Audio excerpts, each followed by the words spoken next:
Man, we got so many incredible reveals at the Game Awards this year. Astrobot took home Game of the Year honors, but the highlight, as per usual, was the game trailers. The festivities started with a banger, the reveal of The Witcher 4. We got a CG trailer showcasing Ciri as the main protagonist, but no release date yet. Then they followed that up with the announcement of Elden Ring Night Reign, a standalone co-op action game that appears to explore the origins of the Elden Ring lore. It's releasing in 2025 on PC, next, and last-gen consoles. We got our first look at an untitled game from famed developer Fumito Ueda, the maker of Ico and Shadow of the Colossus. It's codenamed Project Robot, and it looks like an evolution of all his past classics. Obsidian announced the sequel to The Outer Worlds, which is said to be 2 times larger than the original game. That's dropping in 2025. The newest game from Hazelight Studios, the makers of It Takes Two, got unveiled. It's called Split Fiction, and this comes out March 2025. War Gaming revealed their next game, a futuristic war sim called Steel Hunters. You can sign up for the playtest on PC right now. The sequel to the survival game The Long Dark got announced. It's called Black Frost, and it goes into early access in 2026. Randy Pitchford of Gearbox came out and showed us our first gameplay of Borderlands 4. It looks really good and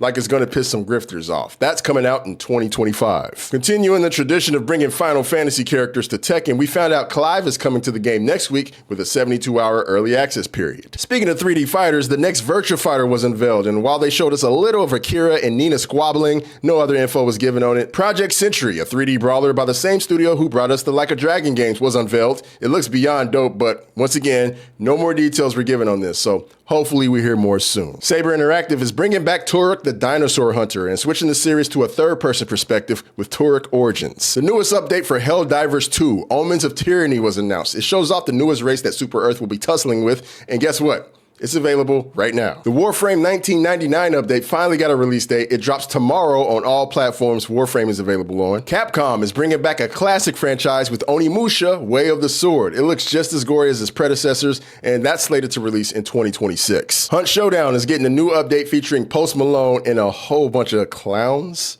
Oh, hell nah. Post Malone's Murder Circus is live right now. The creators of Overcooked announced their next game. It's an escape room themed co-op adventure game called Stage Fright. Aaron Paul and Lauren Bailey announced their new game Dispatch, a narrative-driven adventure that releases in 2025. Capcom unveiled a sequel to another classic game franchise, Okami, and Hideki Kamiya's son, who many of you know for Bayonetta, is back in the driver's seat for this one. Exciting news. And last but certainly not least, Naughty Dog unveiled their new IP, Intergalactic: The Heretic Prophet. We're finally getting a proper sci-fi game out of them. No release date, but I'm extremely hyped for this. Overall, this was probably the best Game Awards we've had in quite a while. Good announcements, less awkwardness, Snoop Dogg. I'd say 10 years in, the show has found pretty nice footing. Sidebar, Jeff Keighley, stop giving annually released sports games awards. They don't deserve them. Let me know what game from the show got you the most hype. For me, it was definitely Intergalactic. Naughty Dog doesn't miss.